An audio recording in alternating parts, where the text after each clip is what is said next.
Rapido bike taxi order ನೋಡ್ರಿ ಹೆಂಗೆ ಬರ್ತಾ ಇದೆ, ಒಂದ್ರ ಮೇಲೆ ಒಂದು ಆರ್ಡರ್ ಬರ್ತಾ ಇದೆ, ಪ್ಲಸ್ ಇನ್ಸೆಂಟಿವ್ ಎಲ್ಲ ಬರ್ತಾ ಇದೆ ನೋಡಿ. 2 ಕಿಲೋಮೀಟ್ರ್ ಪಿಕಪ್ಪು, 6 ಕಿಲೋಮೀಟ್ರ್ ಡ್ರಾಪ್ಗೆಲ್ಲ 25 ರೂಪಾಯಿ ಎಲ್ಲ ಎಕ್ಸ್ಟ್ರಾ ಇನ್ಸೆಂಟಿವ್ ಎಲ್ಲ ಕೊಡ್ತಾ ಇದ್ದಾರೆ ನೋಡಿ.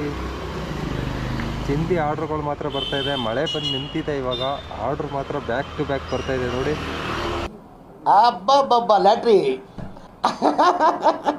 Congratulation brother, congratulation. Okay okay okay. 2.2 kilometre pickup, 6.6 drop, 37 ರೂಪಾಯಿ ಎಕ್ಸ್ಟ್ರಾ, 78 ರೂಪಾಯಿ ಪ್ಲಸ್ 38 ರೂಪಾಯಿ. ಯಾರು ಗುಟ್ಟು ಯಾರಿಗಿಲ್ಲ. ನಮ್ಮ ಹೊಟ್ಟೆ ಎಷ್ಟು ಉರಿಸ್ತಾವ್ರೋ ಆ ಭಗವತ್ನ ನೋಡಿದ್ರೆ ಸರು ನಾಷ್ಟ ಮಾಡಬೇಕು. ರೈನ್ ಸರ್ಜ್ ಅಂತ ಎಕ್ಸ್ಟ್ರಾ ಕೊಟ್ಬಿಡ್ತಾ ಇದೆ ನಾ ಬೈಕ್ ಟ್ಯಾಕ್ಸಿಗೆ, ಗೊತ್ತಾಗ್ತಾ ಇಲ್ಲ ನೋಡಿ ಯಾವ ಥರ ಆರ್ಡ್ರ್ ಬರ್ತಾ ಇದೆ ಅಂತ. ಇದು ಬಂದು ಬನಶಂಕರಿಲಿ ಇರೋದು, ಬನಶಂಕರಿಲಿ ಈ ಥರ ಆರ್ಡ್ರ್ ಬರ್ತಾ ಇದೆ ನೋಡಿ. ಇದೇ ಥರ ಮುಂದಿನ ವೀಡಿಯೋದಲ್ಲಿ ಸಿಗೋಣ. ಬೈಕ್ ಟ್ಯಾಕ್ಸಿ ಪ್ರೆಸೆಂಟ್ ನಾವು ಇಲ್ಲಿಗಲ್.